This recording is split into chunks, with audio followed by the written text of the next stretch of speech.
Tell me if this sounds familiar. You've got a great new listing. The home is staged. It looks amazing. The listing price is right where it should be. It's launch day, so you roll out your marketing plan. You write a beautiful Facebook post about the home. You add the 5 or 10 best photos. You share it on your Facebook business page and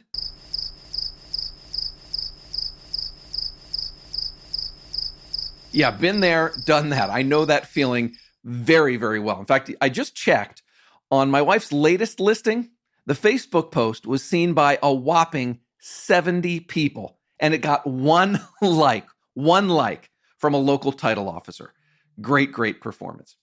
What if I told you, though, that there's an agent in Las Vegas who's posting new listings on his team's Facebook page and getting hundreds of comments, likes, and shares each time? And way more importantly, because let's face it, you can't deposit likes and shares in your bank account. Way more importantly, they're going to close more than 200 deals this year from Facebook leads. Well, there is an agent like that, and he's going to share his unconventional approach with you today. This is the walkthrough. Hi there, I'm Matt McGee, Managing Editor of HomeLight's Agent Resource Center. Welcome to The Walkthrough. This is a weekly podcast. We have new episodes that come out every Monday morning. This is the show where you'll learn what's working right now from the best real estate agents and industry experts in the country. At HomeLight, we believe in real estate agents. We're on a journey to find out how great agents grow their business, stand out from the crowd, and become irreplaceable. If you want to get involved in the show or get in touch with me, you can find me. You can also find today's guest in our Facebook mastermind group. Just go to Facebook, do a search for HomeLight Walkthrough, and the group will come right up. I was on Twitter a few weeks ago when I saw a tweet that really caught my eye.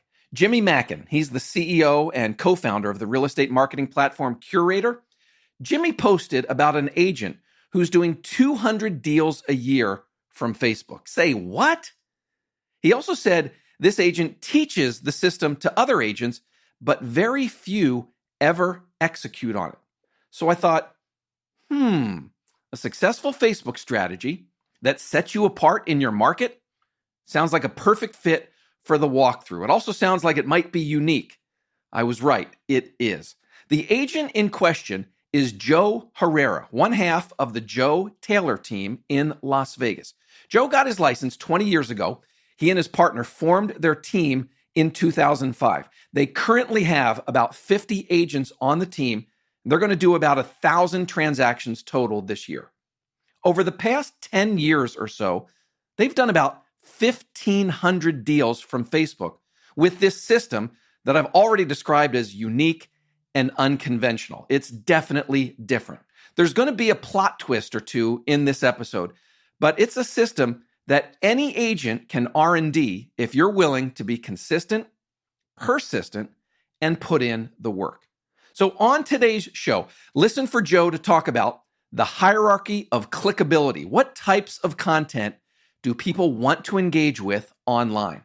How Joe and his team reverse engineered a Facebook system that attracts exactly the type of buyers they want to work with.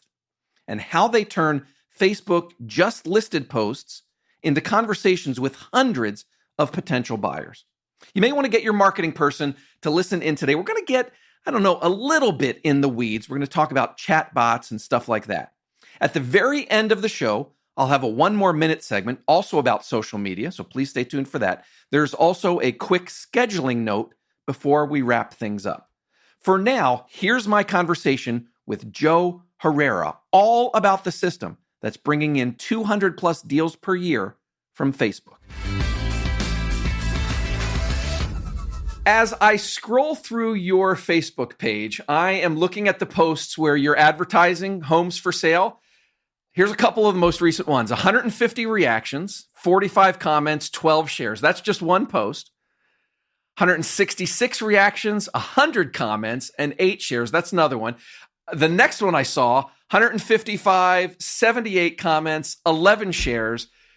This is the kind of engagement that most agents would dream of, especially for, a just listed post. What on earth are you doing? Well, we've been at this for a long time. I think the key for us is we bait a very specific type of fish and stick to that bait. We know what works. We we don't do it for ego. So it's not necessarily that when a post doesn't work, we feel personal rejection. They're not pictures of our children. So for us, it's if we're running a post on a home and it ends up not doing well, we stop and pivot and go on to the next one. So I think for us, it's a whole strategy around our end goal, starting with the end in mind. We always know exactly what we're looking to do, which is generate conversations. And so then we craft our posts very specifically to do that. Tell me more what you mean when you said, we are baiting people with what we know they like. Can you expand on that? So I'm very committed to the hierarchy of clickability. And so what I do know is that the number one piece of clickable content on the internet, as evidenced by Harvard studies and everything else, is attractive people. Like number one, people like to click on attractive people. And it's why attractive agents doing personality type of posts typically do better than unattractive agents on Instagram. And I hate to even talk about it that way, but there's a reason why attractive people are the sales people or the models for products. The second most clicked upon item on the internet when it comes to social media is generally housing. And I don't know if we thank Chip and Joanna Gaines or the Property Brothers. I don't know who it is we have to thank for that. But there is something that happens when someone is scrolling through their Instagram feed and they see an attractive kitchen, attractive living room, attractive pool and backyard, whether it's for vacation rentals or properties for sale or whatever it is. People love clicking on attractive homes. And then the third thing people love to click on is food. So it's people, homes, food. We can only work with what we have as far as personal attractiveness. So right. I think we're decent looking people, but we're not the best looking people in the world. And so, but what we have found is that as we post pictures of attractive properties, we get a lot of engagement from individuals. And so once we figured that out, once we understood the psyche of the individual clicking on our posts, then we started to say, like any good fisherman would say, what bait would I use to catch the fish I want to catch? And so for us, it came down to, we specialize in Vegas. We've expanded. We recently moved over to Real Broker, which allows us to expand our team kind of into multiple states. And so we've gone to Utah, now Arizona. And everywhere we go, we don't necessarily start with what homes we want to advertise because we like them. We always reverse engineer it and we say, first things first, which clients do we want to catch with this ad? So like in Vegas, we want home buyers, move up buyers in the $500,000 to $700,000 range. So then how do we build an ad around capturing that specific home buyer? And so we kind of work backward from there, if that makes sense. That does.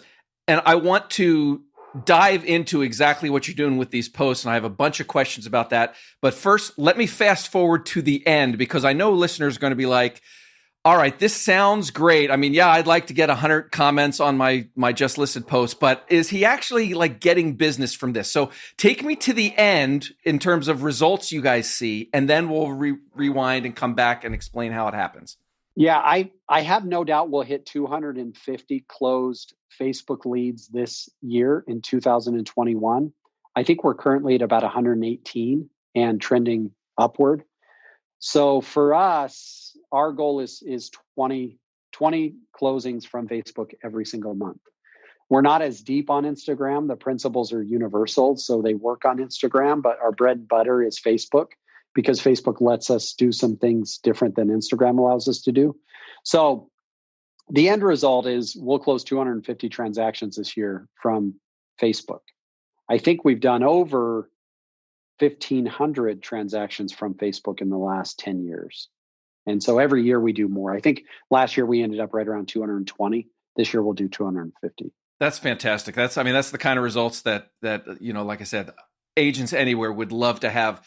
that kind of success with Facebook. So let's talk about what you're doing. You are posting, we're talking about your just listed posts. And I think the first thing that I want listeners to know is that a lot of these homes that you're posting are not your listings, right?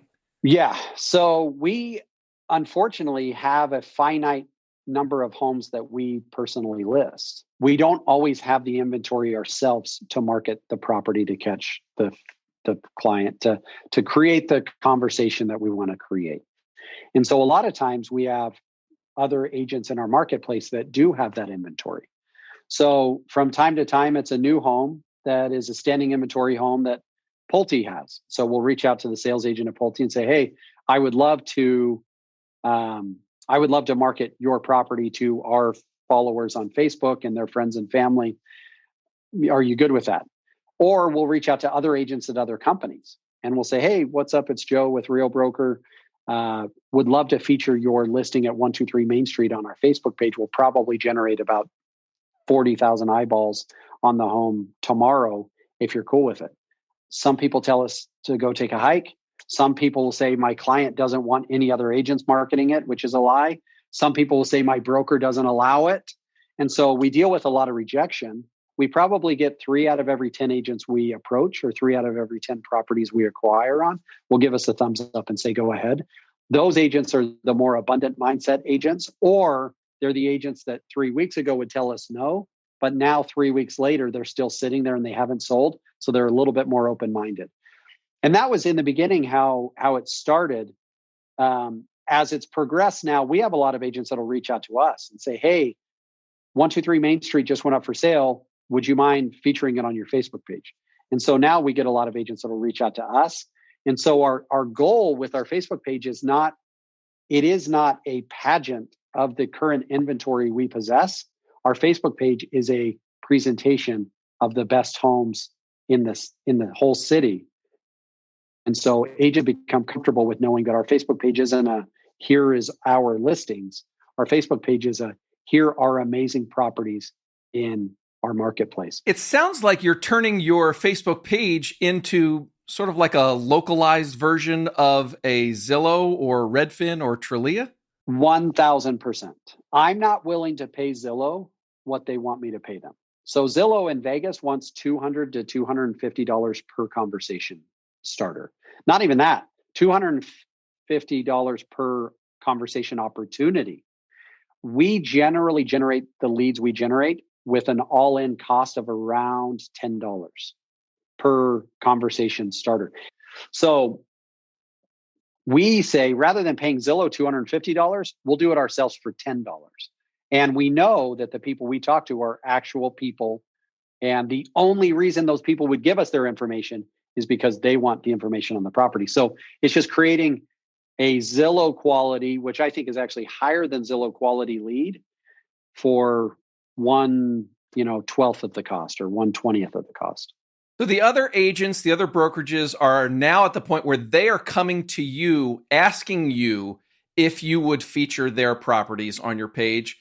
Do you feature all of them? No.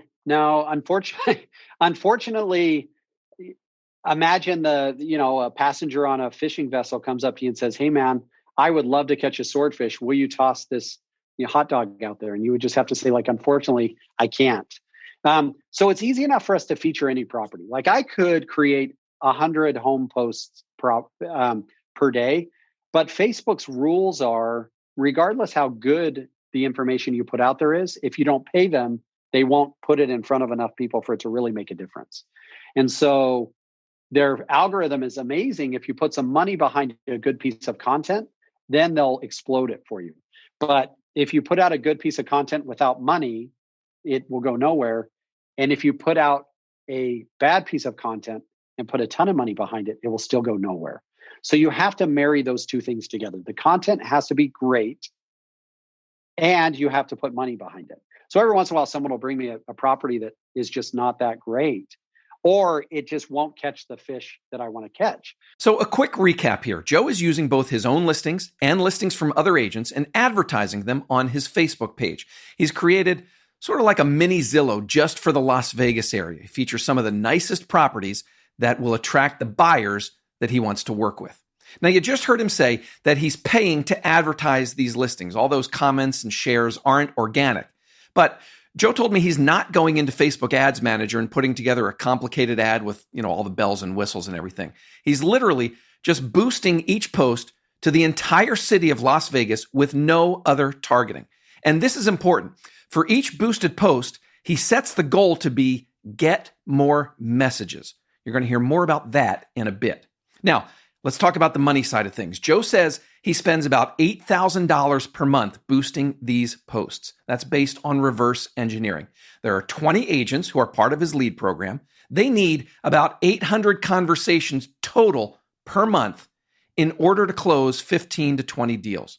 It costs about $10 per conversation. So 800 conversations times $10 comes out to $8,000 per month. Since they do about 15 to 20 deals, though, Joe says they typically end up with about a 10x or 20x ROI. So that's the financial side of Joe's Facebook listing ads system. Now, let's get back to the conversation. Let me go back. I just thought of one other question related to the relationship, the conversations you're having with the other brokerages and the other agents. If you are getting all the leads for your agents, what is in it for them? Are they paying for this? Ultimately, what's in it for them is free promotion for their listing.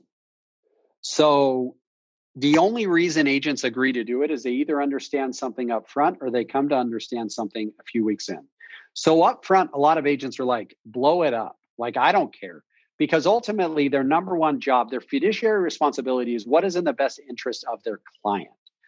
What's in the best interest of every single client in every market I'm in is let me blow their house up for them. Like, it costs the client nothing. And then to be even awesomer, it costs the agent nothing. So like, why on earth wouldn't every agent in Vegas say, Joe, please, please, please spend $700 for me to advertise my listing? Because 99% of agents would never spend that much money. So what's in it for them is free promotion. You love getting testimonials from past clients. A great testimonial tells the world what it's like to work with you. It helps you convert leads into clients and helps you grow your business. We love getting testimonials from listeners like you. Your review tells the world what the walkthrough is like. It helps us grow and get better, too. So when today's show is over, please take a moment to rate and review us on Apple Podcasts or wherever else you listen. Thanks from all of us at HomeLight. You are getting dozens of comments on these posts. Most of the comments I see are things like, what's the price? What's the location? Because you're not explaining that in what you've posted. Tell me how you are replying to each of these comments and how those comments, like, how does that conversation get started? So it's pretty nonsensical, to be honest with you. Anytime anyone comments on one of our properties, they get a notice from, we use ManyChat, ManyChat.com. It's a autoresponder robot. So every time I create an ad, I kick off a robot that whenever somebody comments on one of our posts, they automatically get a message from our page. And the message will say something along the lines of, this is an amazing property that's been remodeled and it's on a huge lot, ... interested ? People, which I love, interpret that as someone at 1 a.m. typing that message out to them. Because I'll post a home at 10 o'clock at night and they'll get a message at 1 a.m. because they'll comment at 1 a.m. and then they will reply to that message like, oh, wow, I can't believe you guys are awake. So anyways, everything we do is conversation starting. And so it literally, everything we do is a question.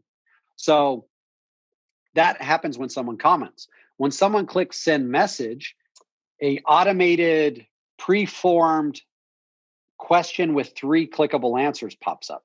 And this is built by Facebook. So I'll say, this is an amazing property on a huge lot. It's been completely remodeled. How can we help you? ? And then the 3 options are text me all the info, how much is it, and I want to go see it. So those are the 3 options they can click on. So when they click one of those, then the message goes to my girl sitting at her desk. And based on what they said, then she'll start the conversation. Long story short, all conversations end at one very specific place, which is, thanks for inquiring on this property. what's a good phone number to have an agent text you all the details? Or they'll say, hey, so they'll reply to that message with, just send them right here. Now, luckily, the girl that does all this for me is not a real estate agent. So she's able to honestly say back to them, to be honest, I'm not a realtor. Let me have an agent reach out to you because it goes outside of my scope to be able to start quoting prices and things like that to you on properties. So what's a good phone number for you? Now, in reality, that really pisses off about 10% of the people we talk to. So we get some really negative reactions to that, but it's just part of the process. Like if you go mine for gold, you're going to dig up some shiz, like things are going to happen when you're doing business this way. And so we become very thick skinned. So she knows, and she's been at it now about a year. She doesn't take it personally, but some people get really upset with that process. But for us, it's all start a conversation online to create a conversation offline. And like, that's very much our process is how do we start a conversation? And then how do we take the conversation offline? Facebook leads are notoriously hard to convert, Joe. What is the secret? What's your follow-up look like in order to get these folks to actually become buyers? With Facebook, the reason we can create them so cheaply, but why people struggle so much to convert them is it's typically a longer sales cycle. That's part of it is our guys know that they're in it for the long haul. So a good buddy of mine, Chris Smith over at Curator, wrote a book called The Conversion Code. And he talks about in there, the likelihood of conversion of a lead is generally on attempt number 12. So we very much train our agents that like, hey, just because you get a lead today doesn't mean that they're going to go into contract tomorrow. It does happen, but you've got to be in this for the long haul. And you may not even get to contact number 12 for 6 months, but you're going to need money in 6 months just as bad as you need money today. Right. So like for us, it's all about getting to that 12th contact. The quicker we can get to the 12th contact, the quicker we're able to determine whether or not we're ever going to convert them. So we've got a pretty detailed out lead conversion system as far as attempts. When the lead comes in, 3 attempts the first day, 3 attempts the second day, 3 attempts the third day, double dialing people. Like if you get a call right now from a number you don't recognize and you send it to voicemail and they call you right back, instantly you think, is someone I love in trouble? Is this my buddy calling to say, hey, let's go play a round of golf? Like who is hitting me? Who dares to double dial me? So we teach our agents to double dial. My agents, to be honest, if you ask them, believe that they are better at converting Facebook leads than Zillow or Realtor.com leads. But it's just because they're highly skilled and trained at converting this very specific type of lead. So if somebody says they can't convert Facebook leads, I would call BS on it. The math equation I use to kind of geek out on you a little bit is O times C plus P, which is opportunity. So if someone's not converting Facebook leads, it's because they have crappy opportunities. They're probably trying to convert raw, hard forced registration Facebook leads, or the agent lacks either consistency or persistence. Because if they're persistent, they will have momentary success. But if they're not consistent, it will never become permanent. And if they are consistent but not persistent, they probably won't ever convert anything because any type of lead conversion requires persistence. Did this system work right away when you started doing it? What did you have to figure out along the way? There was a Remax guy out of Canada by the name of Craig Proctor. In 2005, probably, we went to Palm Springs, and he was the OG, put up a billboard, I'll sell your home in 30 days or I'll buy it myself guy. What I learned from Craig as one of 10,000 people in the audience sitting 400 yards away was do what everybody else can do, but just talk about it in a very different way and you'll find success. So when we started messing around with Facebook and advertising properties, we very quickly realized Facebook is no different than Craigslist. Craigslist used to be the promised land. Like for free, you could generate a whole bunch of ads or leads on Craigslist. And so there was trial and error as far as, I would say we were doing forced registration ads for 5 years. And over the last year, we were like, we're going to stop that. It's just burning our people out. So what have we learned? I think we've learned that the problem with Facebook leads are the people who convert them, because most agents don't have the persistence and the consistency to do it over a long enough period of time to actually convert them. I've learned that most agents will never call leads you give them. When we were up at Zillow, so Zillow brought us up there 3 years ago and tried to sell us on a $20,000 a month Zillow package to give us, 100 leads or whatever it was. And they told us that 60% of the leads that people pay for Zillow, like I pay $250 and get one lead, only 40% of them are ever called or something like that. It was crazy.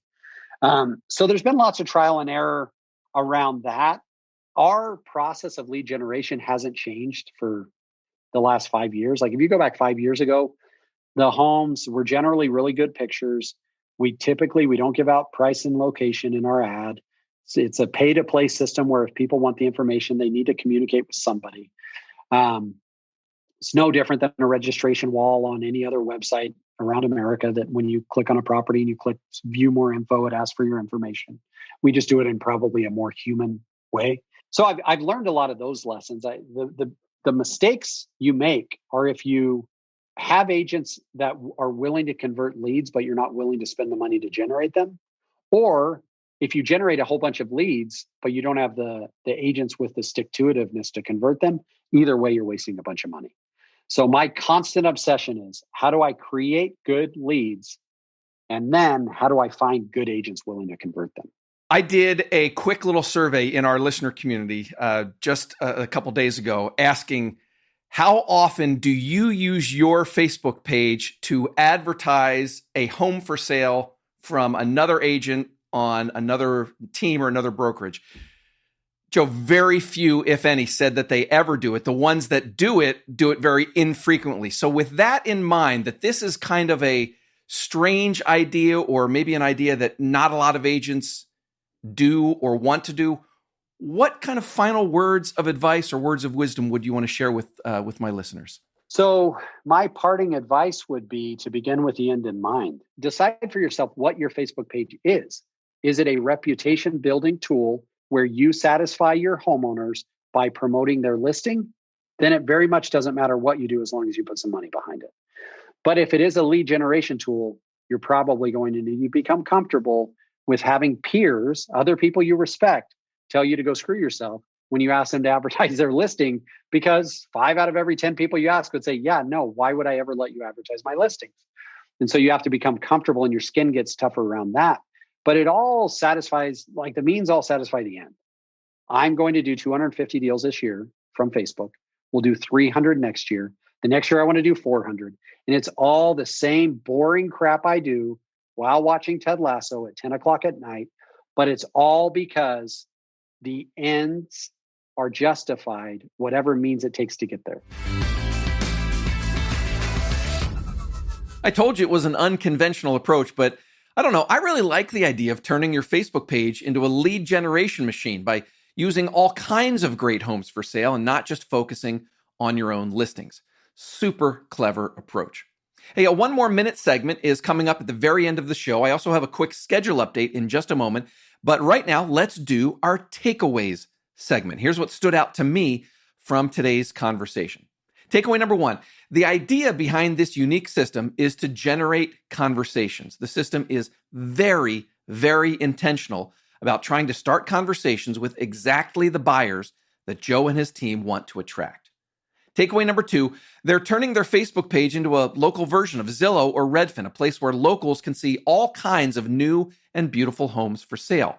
And not just their own listings, but the majority, Joe said, are homes from other agents and brokerages. The listing agent gets the added exposure, and Joe's team gets all the buyer leads. Takeaway number 3, Joe is doing a simple boosted post with each home that they're promoting. Nothing complicated in Facebook Ads Manager. They boost the post to all of Las Vegas, and they set get more messages as the goal. Then they have a chat bot called ManyChat that engages with everyone who comments on the post. At the end, one of the team admins will get involved and pass the contact on to an agent. Takeaway number 4, Facebook leads are usually a long-term nurture. Joe trains his agent that it's probably going to take upwards of 12 contacts to convert the lead. So you have to be consistent and persistent in your follow-up. All right, if you have questions or feedback for me or Joe, you can leave a voicemail or send a text. The number is 415-322-3328. You can send an email to walkthrough@homelight.com or find me and Joe in our Facebook mastermind group. Just go to Facebook, do a search for Homelight Walkthrough, and the group will come right up. Quick programming note, no walkthrough next week on September 20th. My wife and I are taking our youngest child to college. Yes, so I'll need a few days off to deal with that and also to deal with the emotional wreckage afterward. Back with a new episode on September 27th. One of our Homelight Elite agents is going to share the one-page strategic plan that helped him double his business. That's all for this week. Thanks to Joe Herrera for joining me, and thank you for listening. My name's Matt McGee, and you've been listening to The Walkthrough. At Homelight, we believe in real estate agents. We're on a journey to find out how great agents grow their business, stand out from the crowd, and become irreplaceable. Go out and safely sell some homes. I'll talk to you again in 2 weeks. Bye-bye.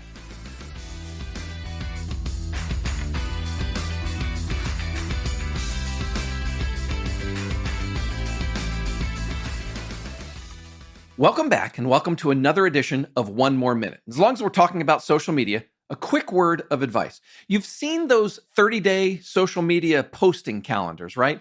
Maybe you've downloaded one, maybe you've downloaded several. That's great. Those things can be really, really helpful. But my advice is this: don't lock yourself into using someone else's strategy and tactics.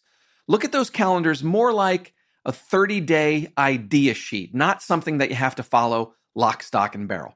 Some of the content suggested on those calendars might not fit your business, might not fit your personality or your market. So experiment with the ideas that might work. Be patient. Double down on the stuff that does work, and then build your own posting calendar around that. That's One More Minute. I'm Matt McGee. Thanks for listening. See you in 2 weeks with another walkthrough.